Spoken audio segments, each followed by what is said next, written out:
Welcome to Six Tackles with Gus, with great thanks to our friends at Tab, looking at round 4 of the competition, and goodness, there is plenty to talk about this week.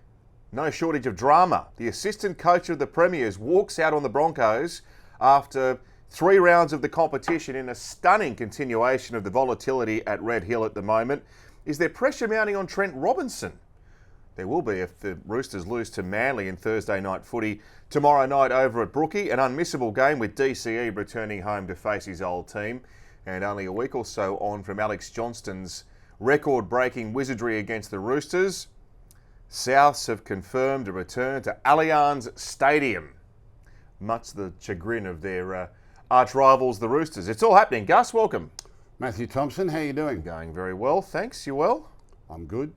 Never seen the sun shining so bright. Excellent. I'm pleased to hear it. This took my attention actually yesterday, just scanning through some stuff to talk about with you today. Of course, our friends Tab are giving the punters plenty to shout about this NRL season. Well, one punter has wasted no time in getting involved this year, Gus. 100,000 on New South Wales to win the Origin at $1.70. He's gone early. What? 100,000 on the Blues. At $1.70? At $1.70. He's committed very early. See, Matthew, some people just have too much money. You know, it should be explained where they get it. 100,000. It's round 4. We haven't even picked the teams yet. We don't even know he's going to be fit. We haven't done the barrier draw.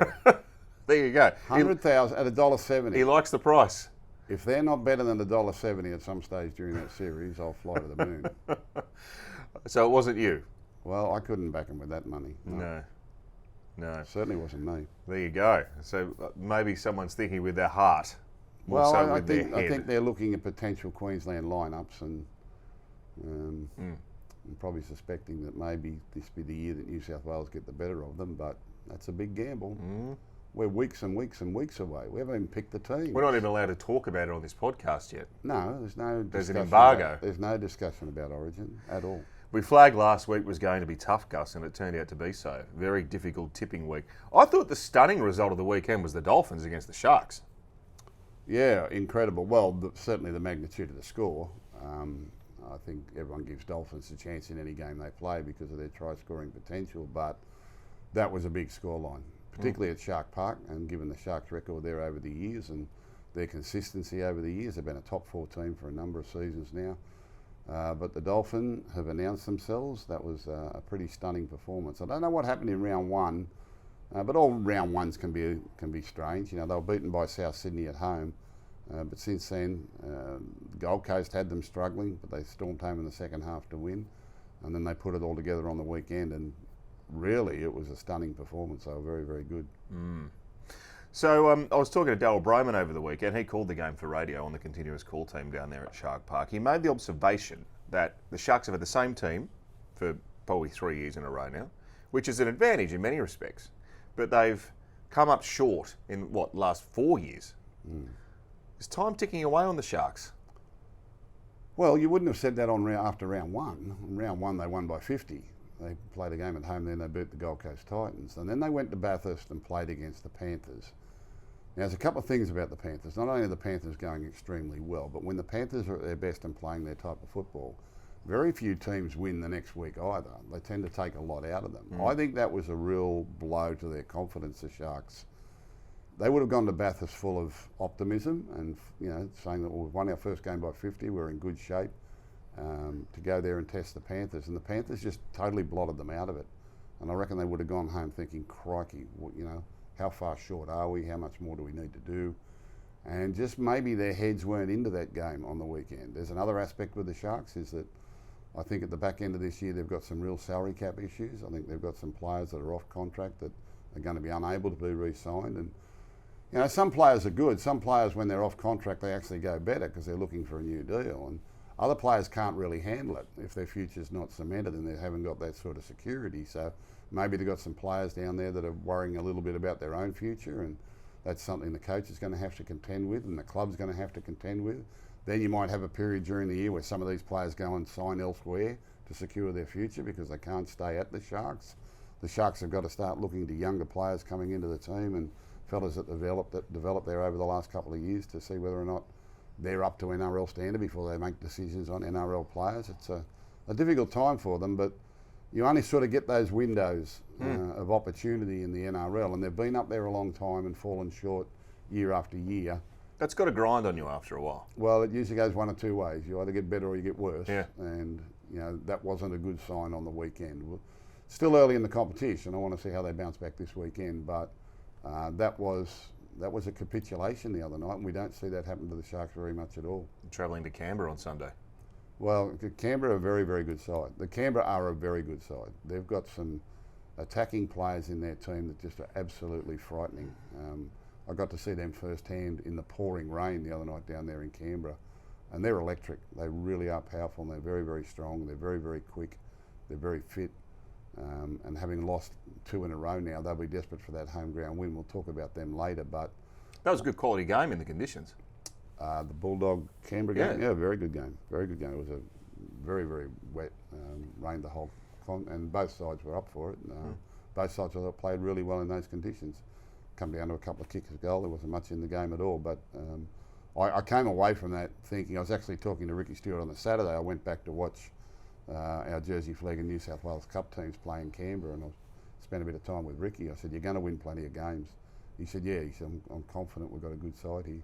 So much speed, so much strike power. They're really scary in all parts of the field. I thought our blokes did a really good job to keep them to 2 tries, even allowing for the conditions.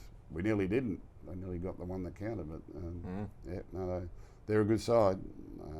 And of course, last year they bowed out to the Sharks at home in the finals after losing that monumental game to the Broncos in the semi-finals, where they had it won 3 times and didn't get the result. Sharks came down the next week and beat them. So despite being minor premiers, they bowed out in straight sets. But I think they're going to win a lot of games this year, the Raiders. I was really impressed with them.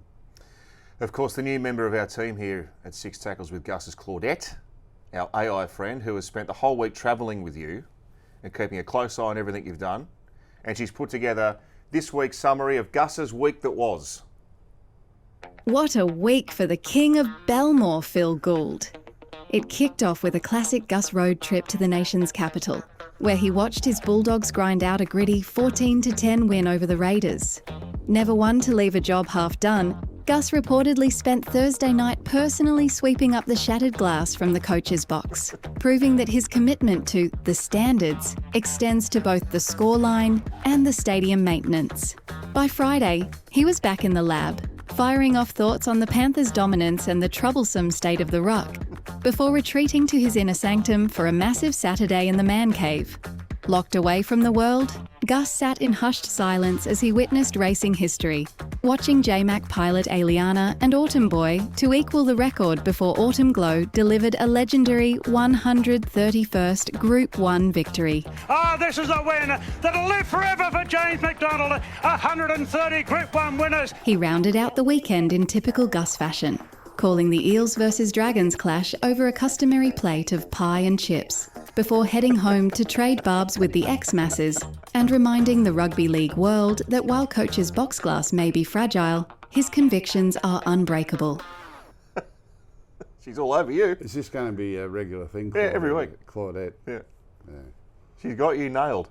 Well, she got the pie and chips right at the over at the footy. How's the man cave on Saturday? Good fun? Well, I wasn't in the man cave on Saturday. I was down at Canberra. I flew down to Canberra to watch our Jersey Flegg and SG Ball. Jersey Flegg and New South Wales Cup. And halfway through the New South Wales Cup game, I got a call from the airport to say there's an electrical storm coming in. Your flight at 5:40. If you wait till that, you mightn't get out of Canberra tonight. So I had to dash to the airport just after half time to get on a plane at 4:45 or 4:55 or something to get back home again. But very, very difficult sitting there watching the football, talking to Ricky Stewart and watching 5 Group 1 races from Rose Hill. And trying to put a bet on. On the phone. I wasn't having a bet, but so no, it was good. I went down to watch the kids play and they did really well. It was a good weekend of football actually, and I enjoyed the game on Sunday at Parramatta Stadium. Crikey. I mean, we tipped the Dragons last week and I thought they could beat Parramatta. And they should have. They should have. It was just extraordinary how they found a way to lose that game, and real grit from Parramatta to stay in it and win the way they did. I think Jason Rolls will be really happy with the grit that they showed, particularly in the last 20 minutes where they were down on troops, down on numbers, and still found a way to win. So that's a good quality for them. All right, let's get cracking with the rest of the episode. No.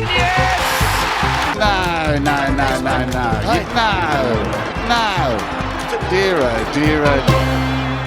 Ryan Couchman, 4 weeks, fair. No. No, it's not. Look, these hip drop tackles, 99.9% of them are accidents. I believe this is an accident, and I think it's exacerbated by the fact that we've had a serious injury from it. And I think the injury is accounted for the length of the suspension. He was referred straight to the judiciary.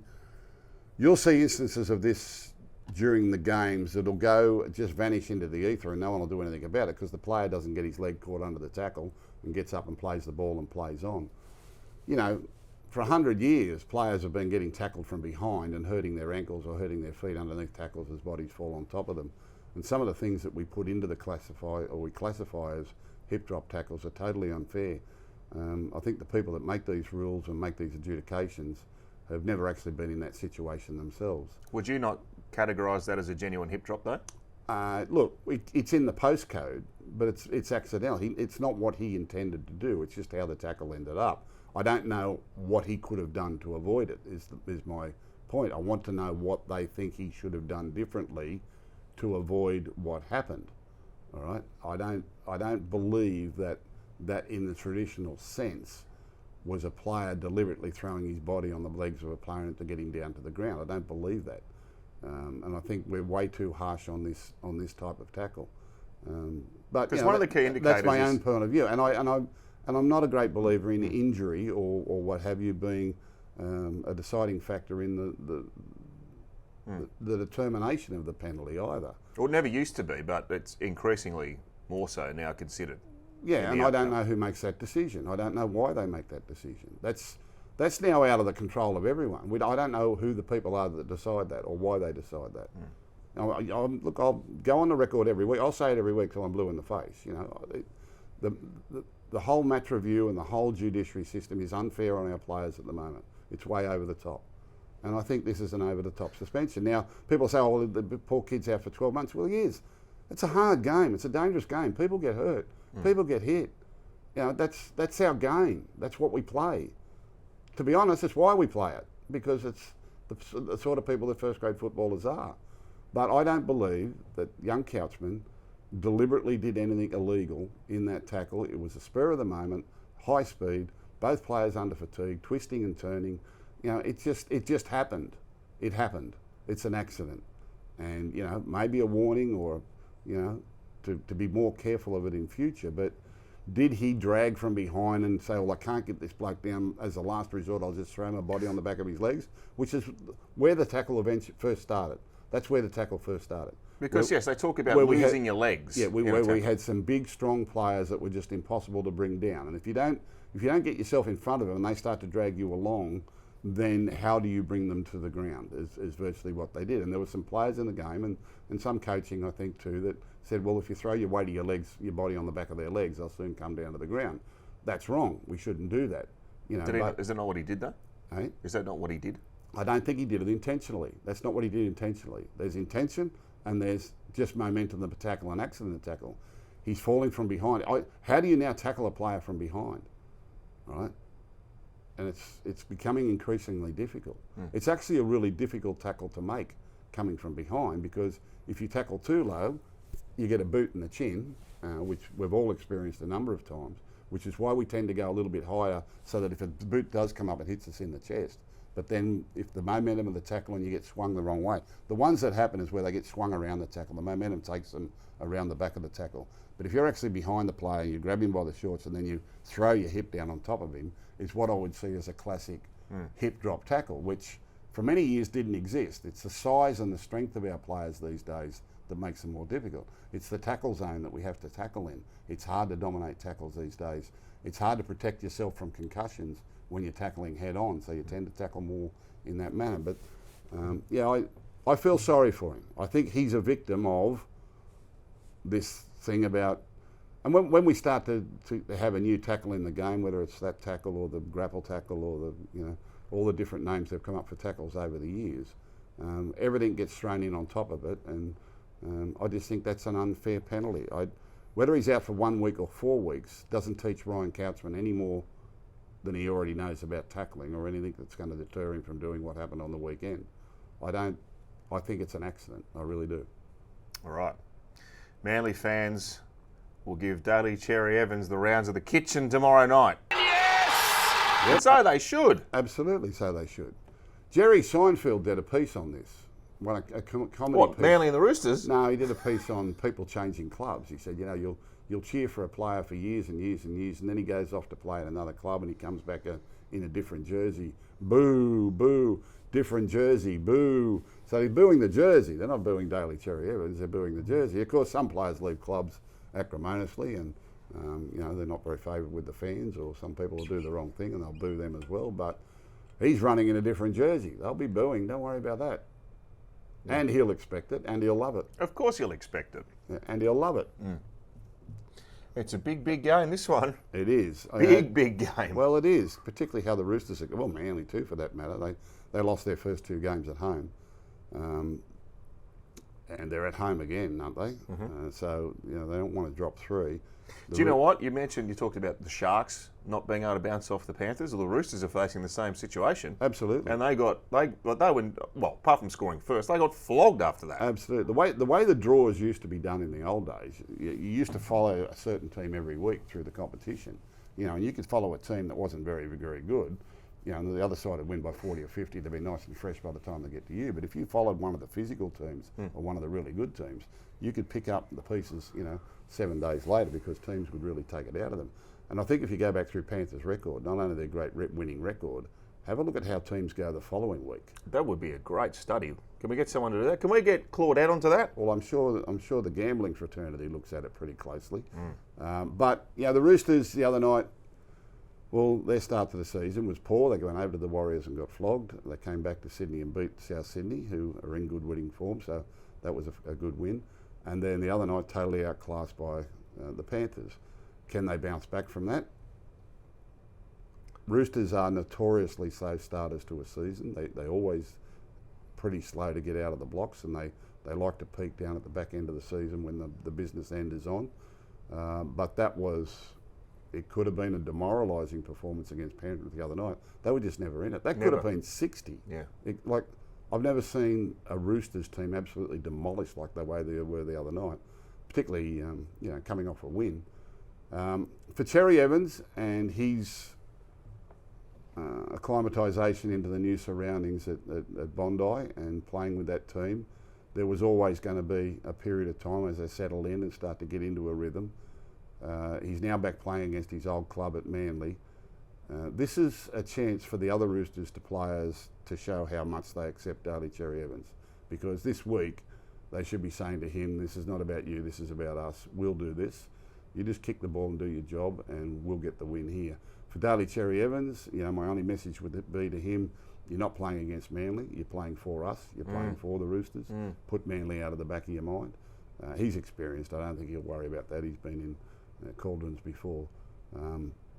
But I think it's up to the other Rooster players to support him and show him how much he's been accepted into the club, and virtually say to him, we've got this covered, you just do your job and we'll be okay. The Roosters mentality, that should be their mentality going into this. The other side, well, they've got some demons of themselves at the moment. They've got to get their act together as well. I can't see at the moment how you don't tip the Roosters. I think they've got more strike power and more points in them at the moment, but anything can happen at Brookvale. Well, Manly couldn't have been any worse against Newcastle in the second half, so we'll see whether there's a bounce back factor. Back to the Dragons momentarily. They need to make changes to ignite their season, Gus. No. No, I won't say they need to make changes. They certainly need to develop some aspects of their game and have needed to do that for some time.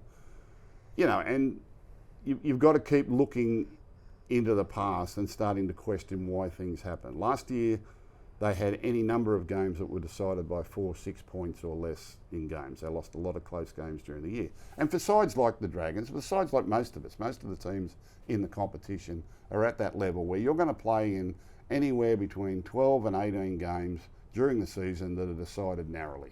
golden points and 2 points and 1 try, or there's going to be very little in it. And it's the balance of those games that whether you can win or lose that decide your season. So you've got to get very good in the close games. You're going to play sides that are way too good for you and they're going to beat you by a lot of points, and you're going to play other games where you have a more comfortable day and you can win by 20 points and 30 points and the pressure's not there. But the bulk of our games, provided the refereeing stays out of the way, the bulk of our games are going to be decided in the middle part of the season when the weather gets cooler, when the fields get a little bit more moist, when you're playing more night football, injuries and everything balances out. The majority of our games are going to come down to the difference of 1 or 2 points or even 1 or 2 tries. And you've got to be able to manage those games. And they're the ones that they haven't managed well enough over a period of time to make the difference between running 10th or 12th or running 5th or 6th, which is where we all sort of tread water in between that. Most of the teams tread water there. You've got your really good teams that are top 4 and they can hop on one leg. But that's where the bulk of the competition sits, in that really competitive middle part of the competition. So you've got to win those narrow games, which means you've got to have good game managers and you've got to have good attitude, you've got to have good attitude control, and you've got to be able to handle pressure. And you've got to be able to execute at the right time and get the points when you need them. Dragons win big or lose small is pretty much how their seasons go. They've got the ability to blow sides away. On the weekend, they should have won. That was a game they should have won. They had Parramatta at their mercy for the last 20 minutes of that contest, and the way the game was played and with the momentum that they had. There were periods in the first half where they were so dominant that their big fellas were just rumbling through Parramatta and making ground. Then all of a sudden, inexplicably, they just go sideways and throw the ball over the sideline when they didn't have to. They were actually making ground going through the middle and punching through the middle. And what gets you down the other end will get you across the try line as well. But all of a sudden they had this obsession that they had to move the ball around and run plays and run this and run that, and it just didn't work for them. There was an opportunity there they had when Parramatta were down to 12 men and threw the ball out over the sideline and tackled too. There's no need to play like that. A bit of panic about that, wasn't it? And they're not that team that can play like that. It's the second half, they had Parramatta at their mercy. Parramatta had injuries. They had a front row playing in the centres at one stage, which was a mismatch. Then they got a sin bin, so they were down to 12 men. And if you go back and look, from where we're sitting in the commentary box, it looks a lot easier. But the number of times they were outnumbered on their own right-hand defence. I mean, Dragons' left-hand side attack should have been tearing them apart down that side, and they just didn't get around to doing it. Now, they'll sit back and watch the video. They'll see the error of their ways, and they could easily come out and fix that. I don't think it's down to personnel. I think it's down to, sometimes confidence, sometimes execution, sometimes leadership, sometimes just... virtually confidence or knowing what play to run at the right time. I really thought on the weekend it was patently obvious that they needed to get Valentine Holmes around to that left-hand side of the field where the mismatch was on. Because I think Moses Suli was even limping and injured himself at some stage. There was a couple of times there they threw the ball to Moses Suli. He was actually limping, so he was inconvenienced himself. I think had Valentine Holmes gone across the other side of the field during that period, that last 20 minutes, all they would have had to do was throw him the ball. And he would have sorted it out himself. They should have won, but they didn't. Personnel changes. I watched their reserve grade play on the weekend. Some really good young talent coming through there, and whether they're up to winning in NRL, they're certainly up to NRL debuts and that type of things. But whether or not, and then you get people under pressure in the club, and the club's under pressure to be winning games, and fans and sponsors, and it's hard to take. It's hard to bite. Take that leap of faith and start replacing older fellas with younger fellas in the side, because they're going to take a few years before they start to win consistently in the NRL too. I don't know that I saw in the reserve grade side anything that's an immediate fix for the first grade side right at the moment. Can I throw one name at you though? And I did mention, I called the game on radio on Sunday and we talked about this. I know he's hot and cold. And I know that he's a divisive figure amongst Dragons fans, but Tyrell Sloan scored 17 tries for them last year. Yeah. And he's a bit suspect sometimes under the high ball and defensively, but they're a team that sometimes struggles to score points, and they maybe lack a little bit of speed as well. Surely there's a place for him in the team somewhere. Yeah, so as I say, I went out to watch their reserve grade play on the weekend, and they had a big win, but he didn't actually contribute a lot. He was... I expected a little bit more of him on the day, but he's an exciting, explosive sort of player. He's certainly a point scorer. He could be a victim of the lack of confidence or the lack of direction in the team. He's clearly fallen out with the coach. Yeah, I think if he's probably playing with a different side, with different playmakers and different sort of mentality, I think he's a really good. I think he's a dangerous player. He's a player I don't like playing against. Those fellas with speed and that gliding, the way they glide onto the ball, what have you. But you know, they bought Clint Gutherson for a reason. They bought Clint Gutherson for leadership. Now the week before, they had Melbourne down 20-18. Yeah. Gutherson went off and Damien Cook went off, which were their two most experienced players, and the wheels fell apart. off. Everything fell apart. I don't know that Gutherson at this age can play another position, but he's certainly not the player he was at fullback either. You don't reckon he could play 5'8"? He could probably play 5'8", but then that's a big change in the halves. And what Gutherson is, he wants the ball in his hands and he wants to play. He wants to pass and he wants to get the game moving. And maybe that would be more effective in a playmaking role for the team right at the moment. I think young Dan Atkinson has been something of a revelation with his kicking game. I thought he really matched Mitchell Moses on the weekend, certainly for distance and accuracy of the kicks. I've been really impressed with him in the early part of the season, and he's only new to the club. You know, Damien Cook, you know, Damien has always been a great dummy half and a great dummy half runner, but he gets targeted a lot in defence, and the people trying to wear him out so that he's not as effective late in the game. Where that young fella that comes off the bench, Jacob Little is extremely dangerous, and they probably need to inject him into the game a little bit more and get him more minutes. Whether that means Damien Cook plays lock or in another role, I don't know. But I think the answers are in their 17 at the moment, and I agree. Terrell Sloan, I don't think Terrell Sloan's a winger, and I think he lost confidence by playing on the wing, even though he scored a fistful of tries over there. I think if you moved Gutherson to 5'8", Terrell Sloan is the logical one to bring in and back your ability to score more points. That's what they need. But wholesale changes, no, I don't think so. They've got some really exciting young talent coming through the club. I mean, there's some really good young players there, but when are they going to be ready to win consistently in the NRL? The NRL's hard, mate. The NRL's hard. The difference between first and reserve grade these days is ginormous. You know, it's not easy for kids to come into first grade and start winning games regularly. It's just not. It's the NRL and the way it's refereed and the way it's played is getting further and further away from the other levels of the game, because the other levels of the game aren't refereed like that, and they're not played like that. They're not officiated like that. So I don't know how we're going to prepare them for the NRL when the games are different, and if we referee the lower grades like we referee the first grade, we'll run out of players. Gus will preview round 4 soon, but Titans, Dragons, 2 winless teams. Last one, and yes, no, Tigers will struggle to win over the next month without Jerome Luai. They play the Warriors, Parramatta, Newcastle, Broncos. No. Back in the Tigers. Well, I think they'll come up with a win or two during that period. It's a big loss for them, no doubt.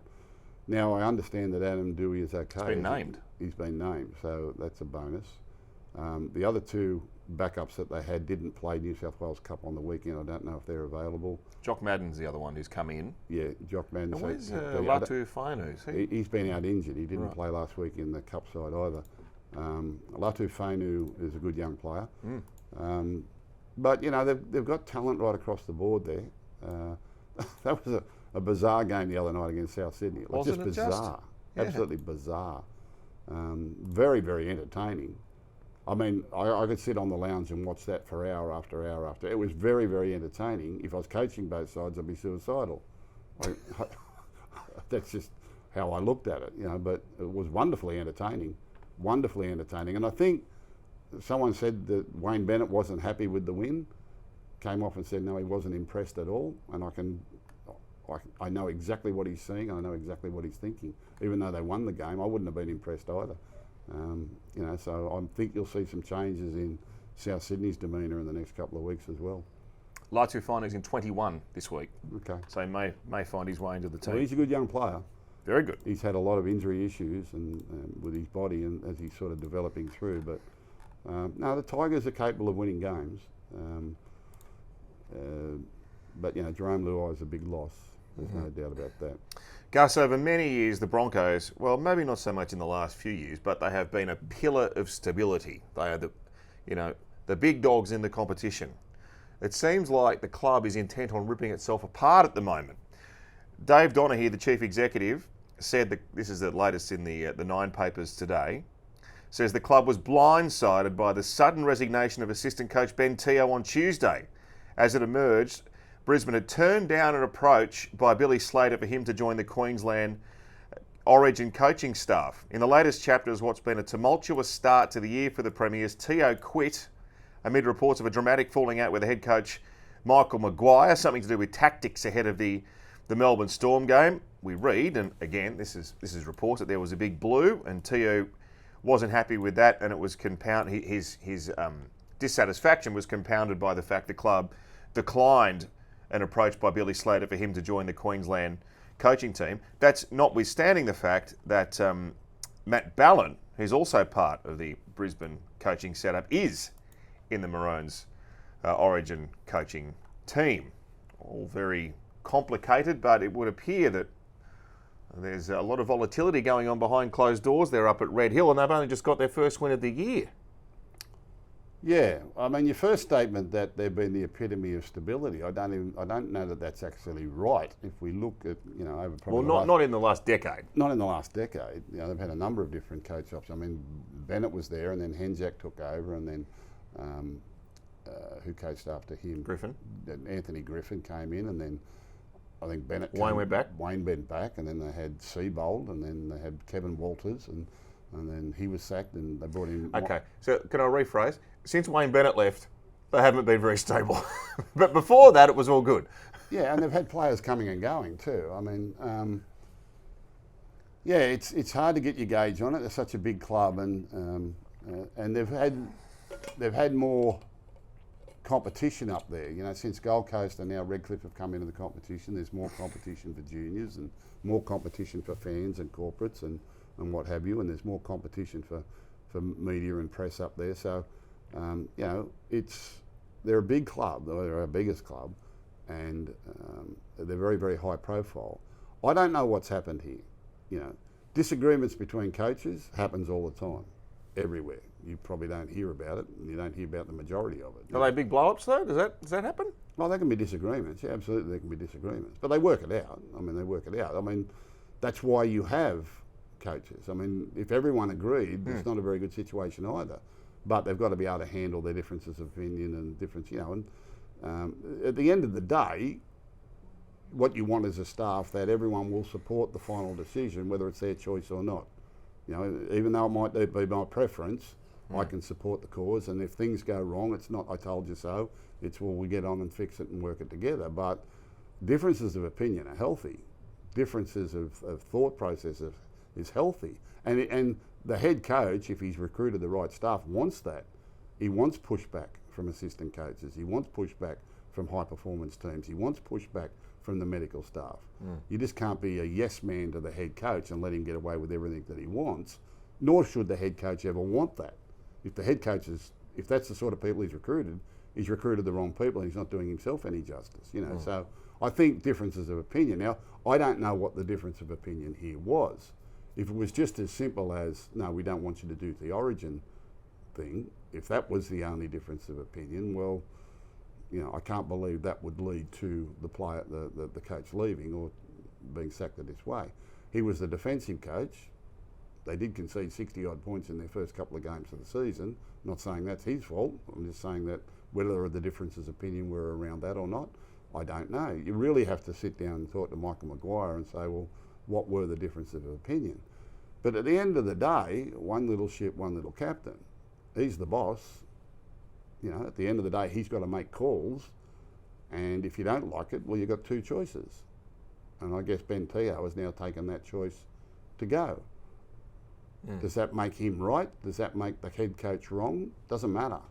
The bottom line is the head coach, whatever has happened in that situation, the head coach has said, no, we're doing this. There's only going to be one winner in that argument. And I always say to players and always say to coaches and staff and all that sort of thing, we got people divided. Some people think we should do A, some people think we should do B. All right? Now, I've got to make a decision. We're doing A. Right? That's what we're going to do. All right? You blokes that want B, that's not your preference. need you to support this, right? And I need you to support this. And if this goes wrong, I don't need you saying I told you so. I need you working out a solution as to why this happens and where it goes. And then you know you've got good people. That's what leadership is. Leadership, you've got to make decisions. Leadership, you've got to make calls that make people unhappy.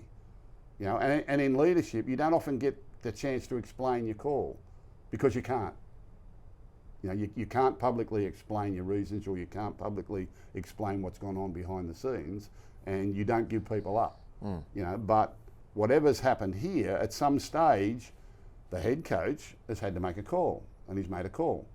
Now, obviously hasn't suited Ben, so he's made the decision that he's quit and he's gone.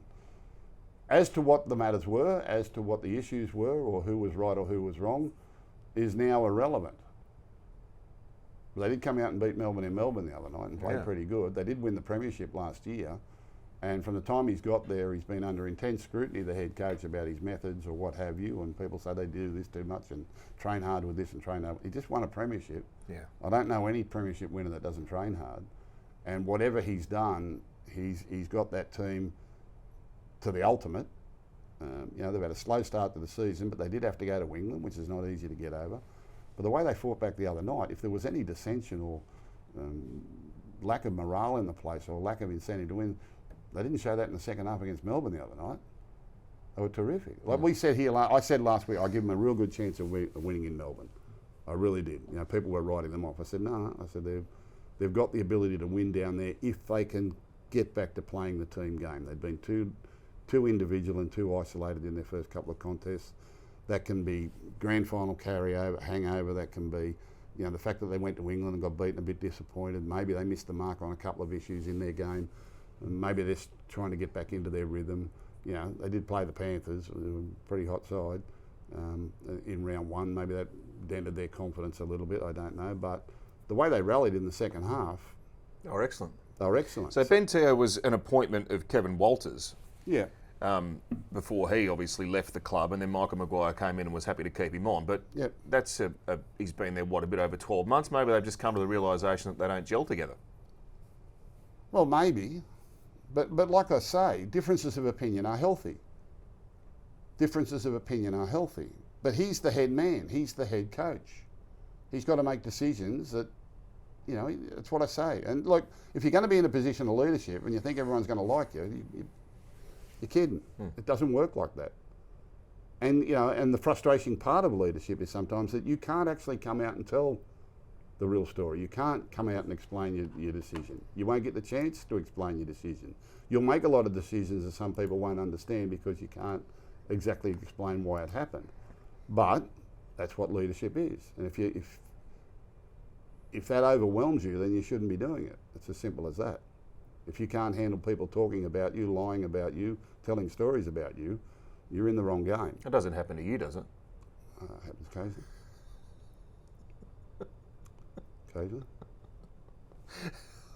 Occasionally. Could possibly imagine that happening to you. I've been doing it too long. Well, now we've got Claudette on board. She'll make sure all of that's looked after.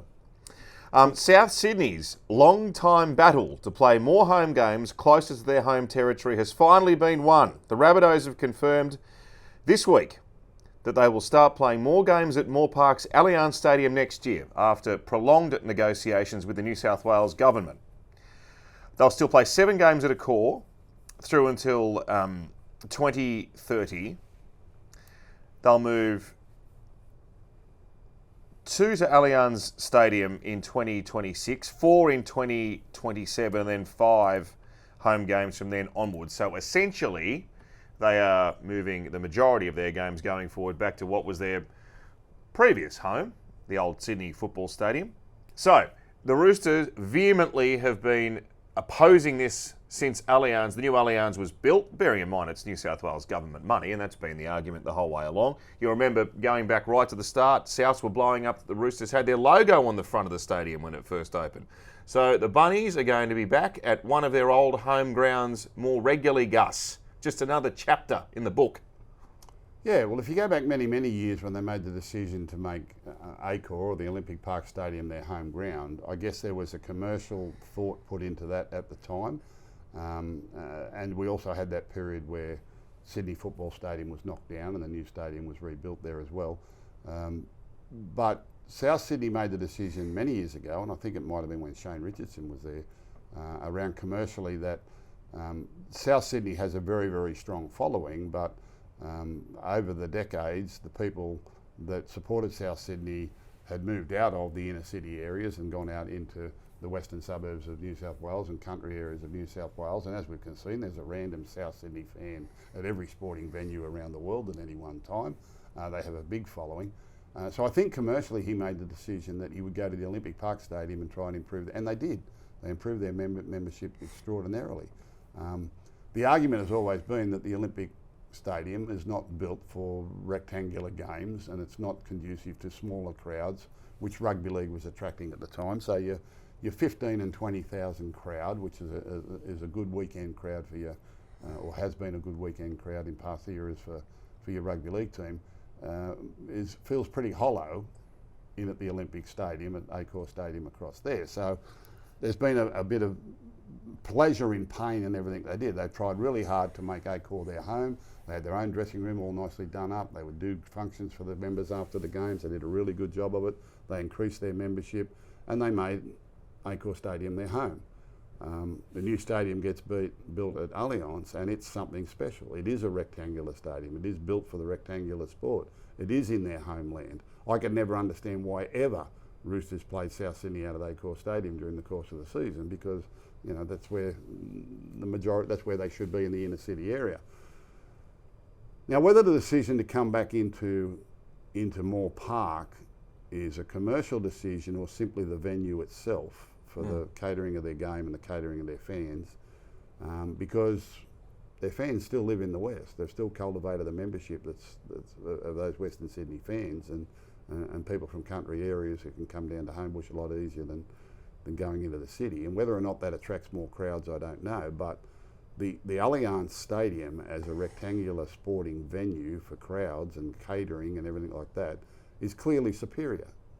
Now, I'm saying that as General Manager of the Bulldogs because Accor is our home ground.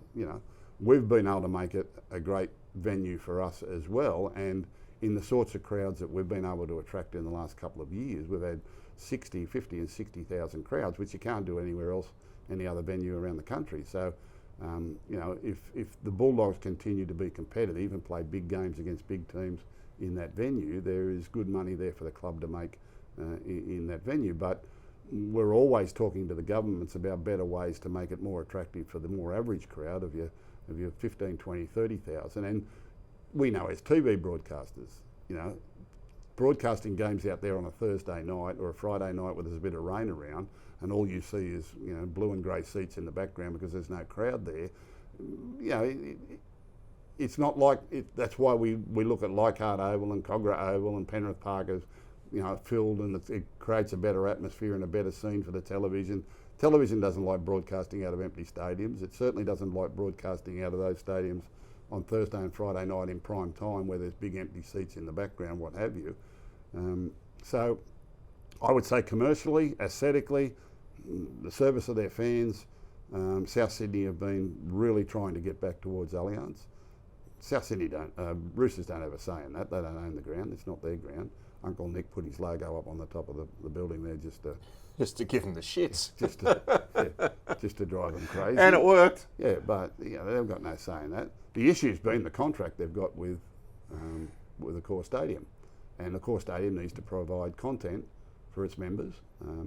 The other part about Accor Stadium too is we're having more and more entertainment events there as well. Like there's an early part of the season where the Bulldogs can't use Accor as a home stadium because they've got concerts or they've got something else on or what have you. So even though you're contracted to them, they're often contracted to you, and they can pull you off the itinerary very, very quickly if that's what they choose to do. Bulldogs, we've made Accor our home. Our fans have made Accor our home, and while ever we're getting the crowds that we're getting, it's a venue that suits. Would it be better if it was more suited to the rectangular game, if fans were closer to the action and sitting up high? Of course it would. But that's not what Olympic Park Stadium's about. That's not what it was built for. I just like the idea of Souths back at the old footy stadium, especially when they play the Roosters. Well, yeah, but I'm just, yeah. They must have done their surveys but they went out west for a reason, and that reason was successful. They increased their membership, they increased their patronage, they increased their home crowds. On the back of that was they were doing a lot more winning too. They won a premiership, you know, back in the 2014 was it? They won a premiership, and you know, everything gets around winning. Doesn't matter where you're playing. If you're winning, things are better. So that's their first priority. But they've had this thing in the back of their heads now. They want to break that contract to the core and get back to, and really only the government could support that. The government would have to do it. Venues, New South Wales, whoever looks after all of this, would have to support that. They've done it. Adds to the rivalry with them and the Roosters. Remains to be seen what sort of crowds they draw there, you know, in games at Allianz Stadium compared to a core stadium. But when you were coaching the Roosters and you played Souths at the footy stadium and the Roosters were the away team, that feel weird? And Souths were the home team? Yeah. They'd pinch your dressing room and not that I worried about too much, but you know, like the Allianz Stadium's a brilliant stadium. Oh, it's so good. Absolutely brilliant. You know, and the core stadium, you're a long way away from the action, and it can feel very empty if there's a very small crowd there. And you know, particularly in the mid weekend, because broadcasting, if they put you on Thursday night or Friday night, or even a Saturday afternoon, you know, like at 5:30 or something like that, it's hard. They're hard time slots for fans to get the game. They're not fan-friendly time slots, and that doesn't look good on the broadcast either. To have so many empty seats in the background, so it's hard to talk up the gravity of the occasion when there's a 80% no, of the the crowd seats are makes empty. it. The crowd makes Absolutely. everything. That's why you know, like, you know, that's why everyone loves the Leichhardt experience, or going to Penrith Park when it's sold out, or you know, the Warriors are selling out all their home games for the last 2 years over there. Sellout crowds are Manly. great, and our crowds are improving all the time. Brookie on a Sunday afternoon, you know, Shark Park, I mean, you can only fit 12,000 in over there. Maybe not now. But you know, that's why the suburban grounds, you know, the nostalgia of the suburban grounds and the feel of the suburban ground where everyone's there and it's an exciting, that's what we grew up with and that's what we love. And it can feel a bit cavernous in the big stadiums if no one's there. You know, for the rectangular code, there's no doubt that Allianz is purpose built. You know, and so too is Combank, by the way. Yeah, but for the big occasion, you know, you've still got the old Olympic Stadium at a core, which is what it's purpose built for. Well, if we didn't have a core stadium, we couldn't fit our fans in on a few 100%. games last year, the last couple of years. I mean, we'll have one on Good Friday, which will actually be South Sydney's home game this Good Friday. Last year we got 65,000 to it. It'll be interesting to see how many we get to it this year. As a player or coach, what was the ground as the away team you dreaded the most? I dreaded the most? Dreaded it.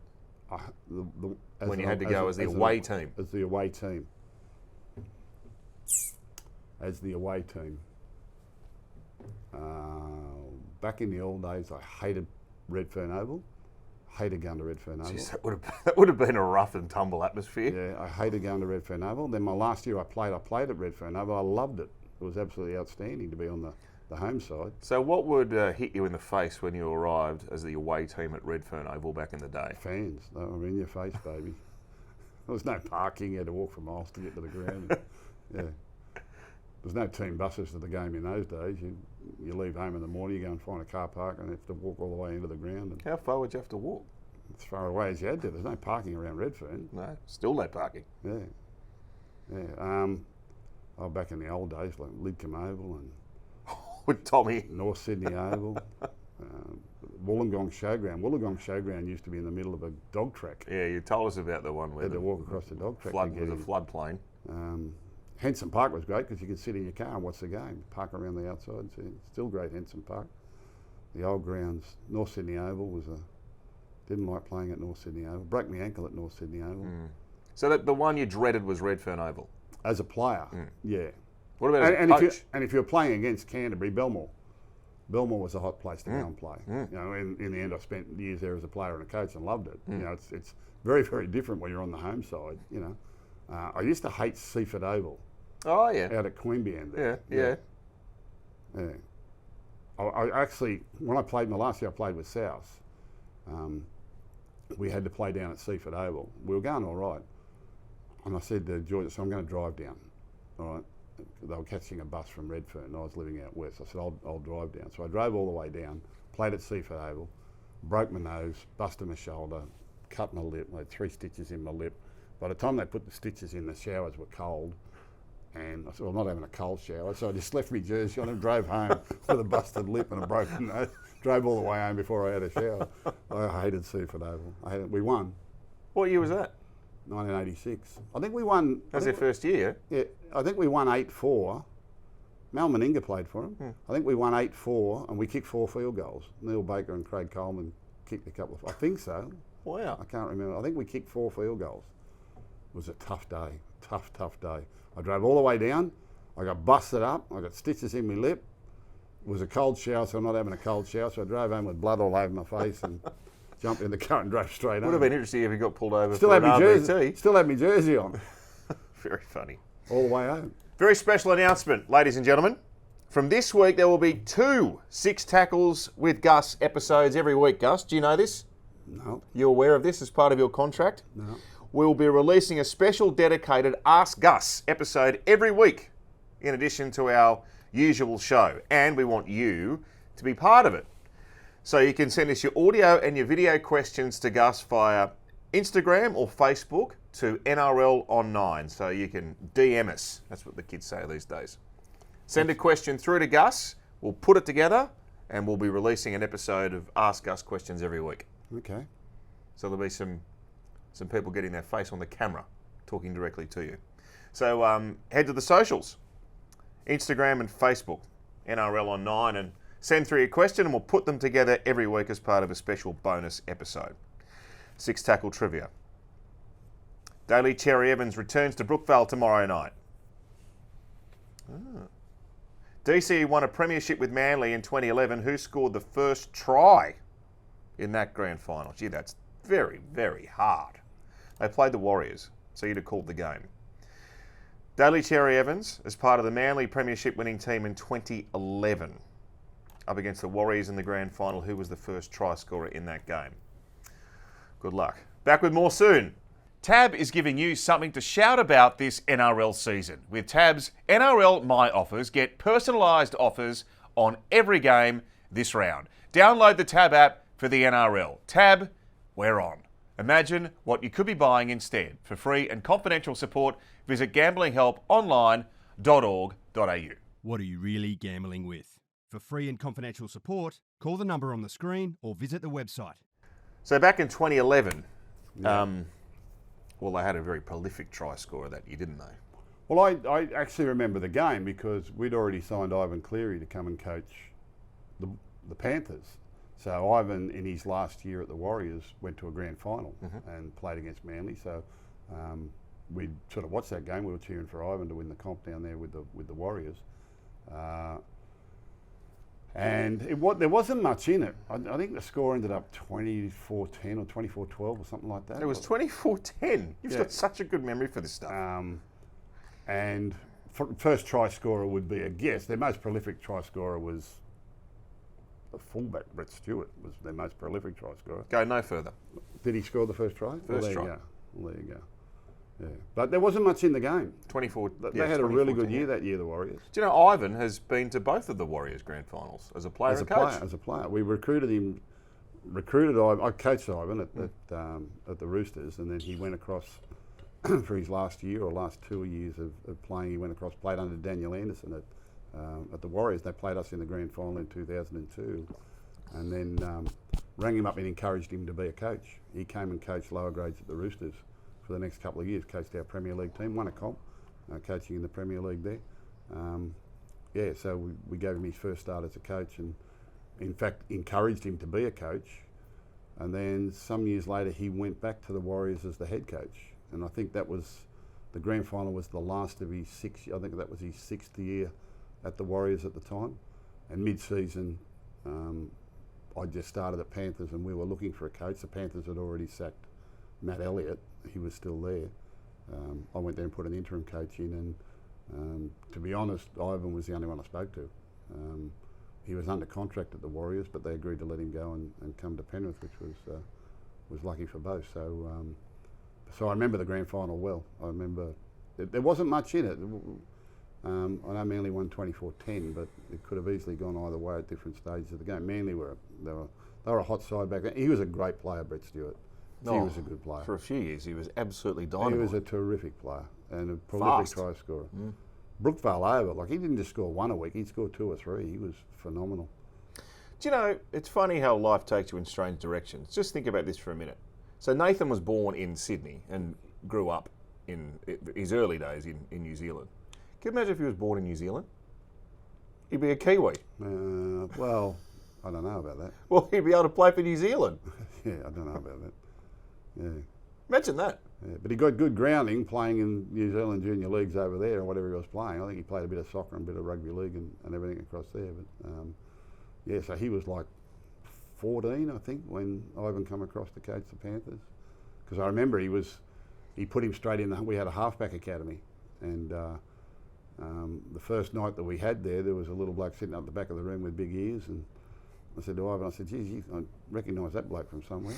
Well, he was running around training like at 2 and 3 years of age, Nathan, in the early days. In his blood. Yeah. So All right. What a player he's turned into now. Like I keep saying, he's about to enter his prime. Everything he's done up until now, he's about to enter his prime. He was exquisite the other night. Yeah. He's just got that team functioning brilliantly. What are you really gambling with? For free and confidential support, call the number on the screen or visit the website. Round 4. Our preview thanks to Tab, giving punters plenty to shout about this NRL season. Download that Tab app. Tab, we are on. Chances are you are about to lose. Billy Smith back from his e-bike concussion. Yes, that is exactly what happened. Adam Dewey still being named at halfback for the Tigers. We might all be riding e-bikes soon. Oh, tell me. We're running out of petrol, are we? Do you know I saw diesel for $3 a litre yesterday? Yeah, well, if it's $10, you'll still pay it. Well, I won't, because I don't drive a diesel anymore, thank goodness. But there mightn't be any left for us to buy, Gus. That is the problem. Luke Metcalf's back. Bronson Xerri still in the New South Wales Cup. There's no Payne Haas for the Broncos and Fletcher Sharp at 5'8", so there is a lot to talk about. Thursday night footy, Manly $2.80, Roosters $1.44 to open round 4 over at Four Pines, Brookvale. As I go to my team news here. For Manly, Coach Anthony Seibold has named the same starting team that lost to Newcastle before the bye, but teenage front rower Simeone, I better learn this because I'm calling the game, Leafai has been named on the interchange bench. Gus, what can you tell us about him? He's actually, I think, a Belmore junior. I think he came from Bass Hill. He might have played with Bass Hill High School, but he went across to Manly very young and played in their junior rep systems. He's a good, big mobile thing. I went out and watched him play New South Wales Cup there when we called the game against Newcastle the other day. He and another front row were quite dominant up front. So he's, I think he would have played first grade a couple of weeks ago, but he got a bit of a concussion at training, so they left him out for a couple of weeks. He had half a game in reserve grade last week. They've been keen to get him into the top side. So no, he's a handy player.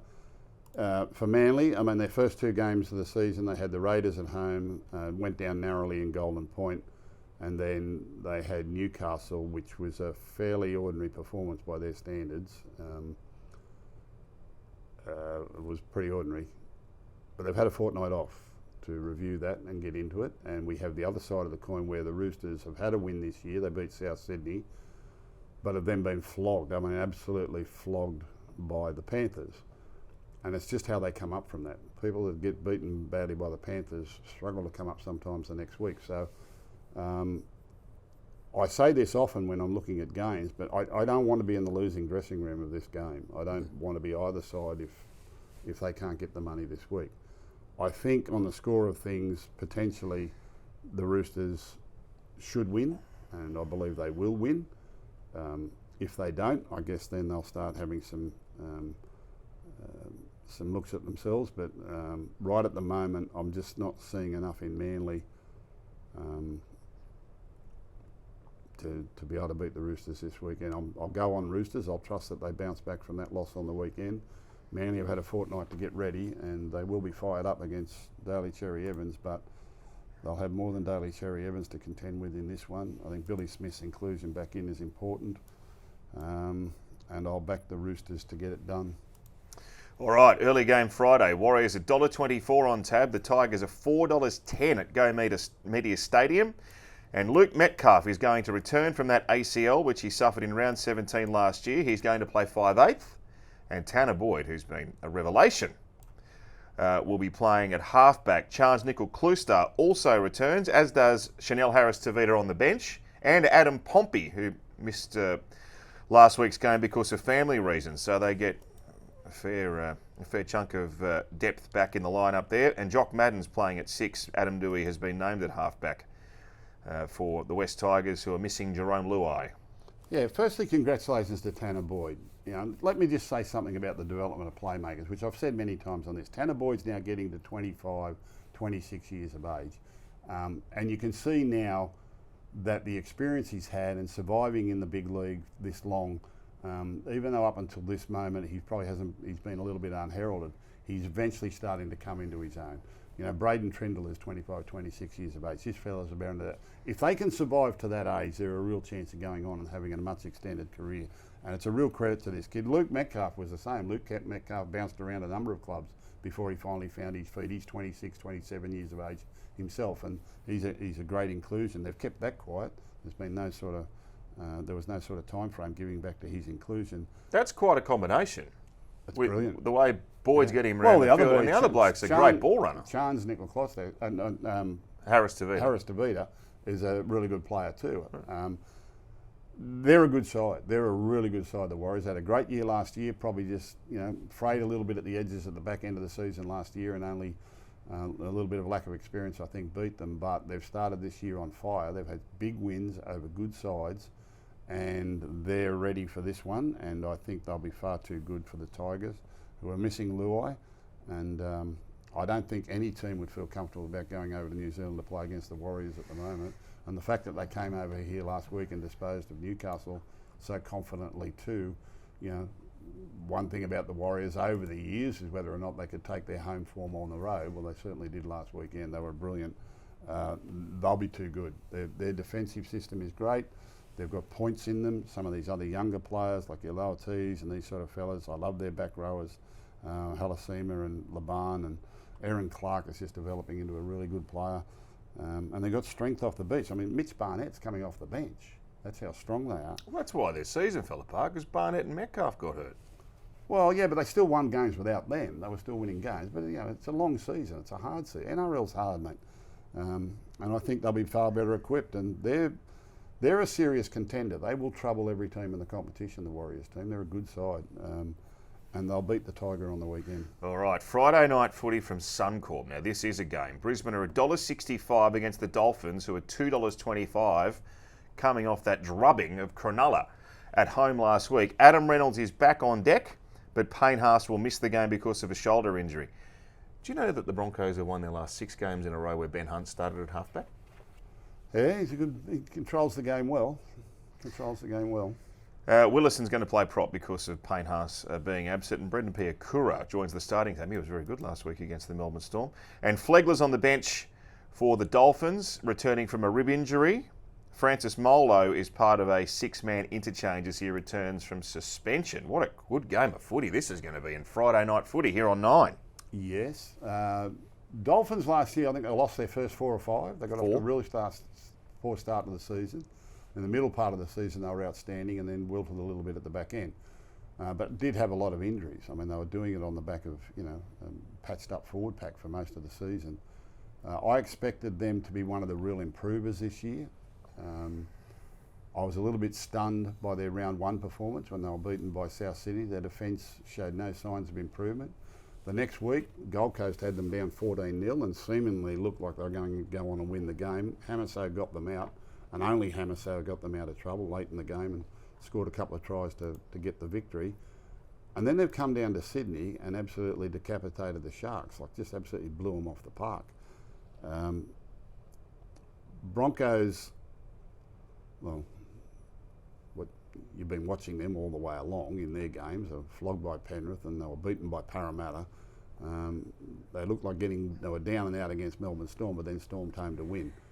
So how do we marry up the form? I don't think you can. I don't. I've just got a feeling that if the Dolphins are up for it, the Dolphins may have far too many points in them for what the Broncos defence at the moment can handle. Now, Broncos were down 14-0 the other night. Could have been a lot more. They dominated the second half possession-wise. They held on to the ball and they dominated possession. I think they completed pretty much 99% of their sets of 6 in the second half to get that victory. In the first half, at one stage, they'd completed 11 of 20. Yeah, and that's their Achilles heel. If they do that against the Dolphins, they'll be facing a big score. Dolphins will run in a lot of points against them. I think the Dolphins will beat them. I really do. And I think Payne Haas' loss is a big one as well. I think Dolphin wins this game, provided they're up for it, because I think they've got the attack to really trouble this Bronco defence. But if the Broncos control the ball, they're the defending premiers, they can beat anyone. I'm not saying that they can't win, but I do, at those prices, I do think the Dolphins represent great value. So it'll be another interesting week at Broncos training if they get beaten by the Dolphins in Friday night footy. You'll see it all here from 7:30. Saturday, Bulldogs $1.25 against Newcastle $4 at Accor Stadium. Have you got some news on Leo Thompson? Is he not as far away as we thought? No, I think they're looking around about round 8 or so. Right. Okay. About round 8. So where are we now? Round 2. So another 5 or 6 weeks. Yeah. It's round 4. Is it round 4? Is it? Not round 2. Okay, well, that's encouraging. Yeah. Well, he was out before Vegas, so it was some time ago. So I think it was an 8 to 10 week injury, and the prognosis yesterday was around round 7. I keep thinking because we've only played 2 games. Yes, I keep thinking of course. it was round 2. So maybe round 7.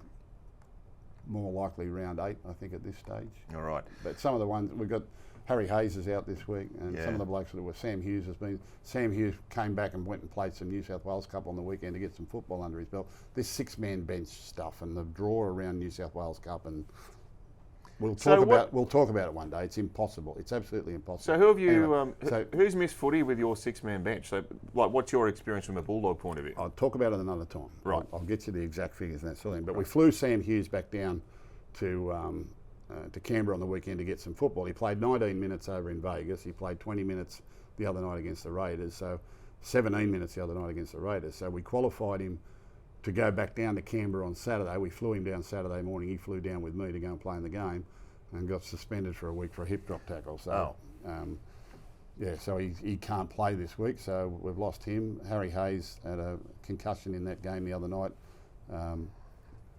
He's not playing, and Daniel Saluka-Fafita hasn't played so far this season. He would have been the next replacement. So Lipoi Hopboy's on the bench. Lipoi Hopboy's on the bench. Yeah. Sean O'Sullivan's on the bench. Yeah, Sean O'Sullivan's on the bench. So I don't know what the final makeup of the bench will be. We'll have to wait till game day. They've got another session to get through this week. Yeah, we've probably got across the club. We've probably got a dozen or so players that are unavailable this weekend, but a majority of them are back next week. So we'll start to get some football into them over the coming weeks. But Fletcher Sharp's back for Newcastle, but they've lost the player. very promising Trey Mooney, who's out. So Frizzell goes to prop. Battle of the West, Gussie, 5:30 p.m. Saturday at Combank Stadium. The untouchable Panthers up against the encouraging Parramatta. Jack Cogger joins the bench as he returns from concussion. Jack Cole makes way. Gee, the Tungall situation's interesting, isn't it? Like, he was one of the first pick for Penrith over the last few years, but he can't seem to crack it for a start. Brian Kelly comes back into Parramatta's team for the first time since round 1, taking over from Jordan Samrani, and they'll miss Hopgood. So Moretti comes onto the bench. Yes, the Tungall thing. I mean, how's he going to get... They're all flying out in the back line for Penrith. Shows you the strength of the club if they've got him out of the first grade side. I won't be tipping anyone to beat the Panthers in any game. For the rest of the season? Until further notice. Okay. Until further notice. Penrith to win. They're $1.20. Para $4.50.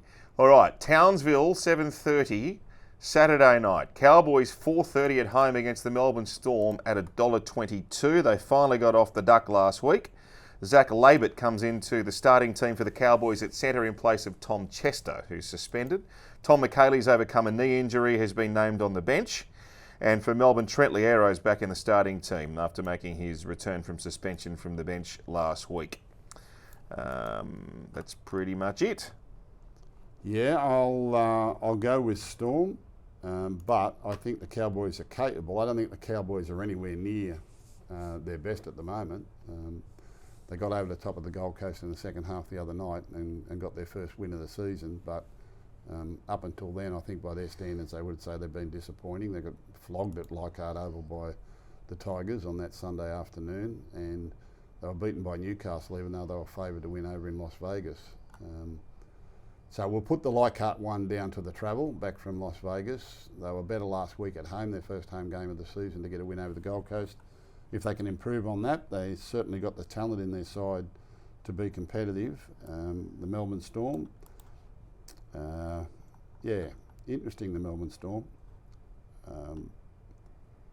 The other night was a repeat of many games that they had last year where they would be dominant in the first half and then get run over in the second half. They need a flat spot, don't they?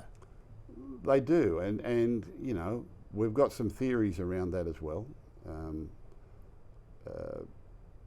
Particularly the way the games are officiated and the trend of officiating during the course of the 80 minutes. All right, I might give you some stats on that at another time, but I like the sound of that.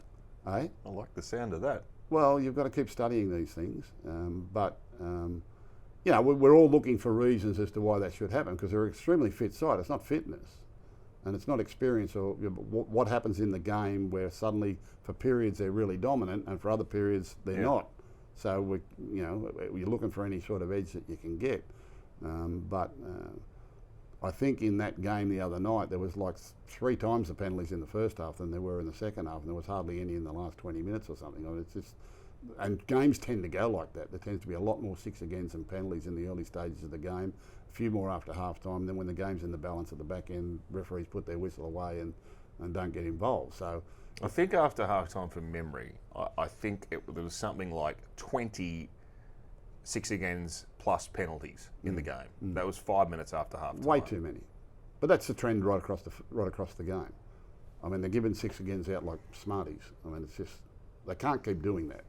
But that's a discussion point for another day. I don't want to go on about this because we get into But we analyse it really closely. Do you think, and I know they've talked about it at headquarters, should the ref identify what the 6-agains for on the run? You haven't got time. But you kind of do. Infringement. Yeah, but can't they? Why can't they say that? Meters. 6-again ruck. And that's all 6-again offside. That's all the explanation. That's all the explanation you get. But you got the man at the ground who does that. Yeah, but for the players don't know. Players because don't they see 6-again. No, and nor do they care what it's for because it's actually been blown. The fact that he's waving his arm, what's it matter what it's for? But don't you think the referee has to? There should be some amount of accountability for the decision. Challenge it. I'm telling you, they're giving them out like Smarties. I understand that, but do you think if they were normally penalties, they would not stop the game for a kick for touch? All right, it's an additional penalty. It's an extra I totally layer understand that. of and they have to be on a quota. But one of the things that they are obviously on a quota. You saw the list that was sent out to all the clubs just before round 2. That's obviously a quota. What, per game? The referees are under pressure to give them. The referees are under pressure. Their position probably, if they miss these types of things. Some of them are so innocuous. Some of them are so pedantic, it's ridiculous. I can't conceive of an idea where refs have got a quota of penalties. Please. Anyway, I think Melbourne Storm will beat the Cowboys. Okay. Now, the 2 most interesting games of the weekend are Sunday. You'll see Sunday footy here on 9. Raiders $1.85, Sharks $1.95. Now, big puppa's out, Gussie.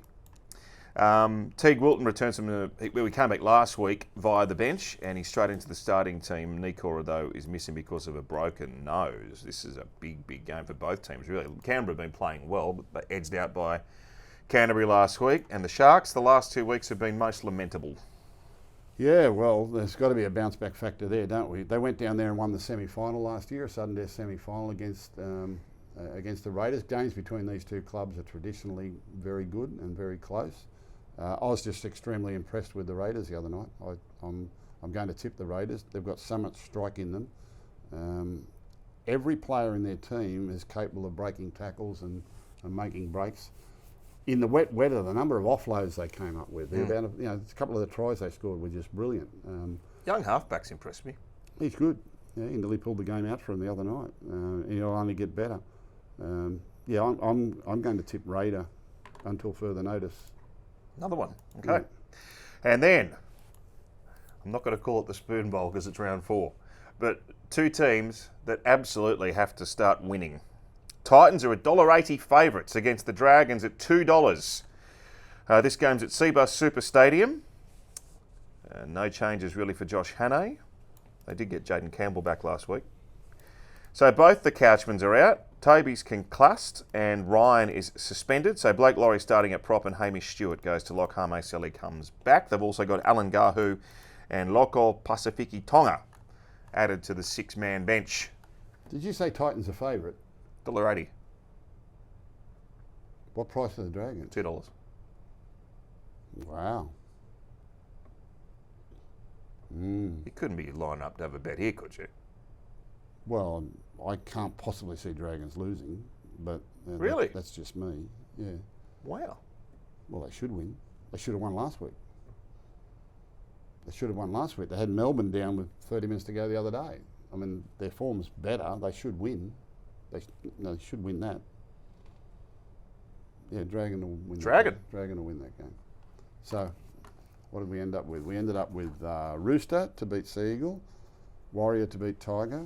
I'm tipping Dolphin to beat Bronco, Panther to beat Eel, Storm to beat Cowboy, Raider to beat Shark, and Dragon to beat Titan. Rabbitohs have got the bye, eh? Mm-hmm. After a couple of good performances. Good side, the Rabbitohs. Another good round of footy. Thank you, Gus. Been most insightful once again. Thank you, Matthew. Look forward to seeing you next week. Make sure you join us Thursday night, Friday night 7:30, and then Sunday footy from 3 o'clock. Enjoy the weekend. Chat next week. All right, I'll quickly knock over this. Ask Gus. Thank you. This has been another presentation from Nine's Wide World of Sports.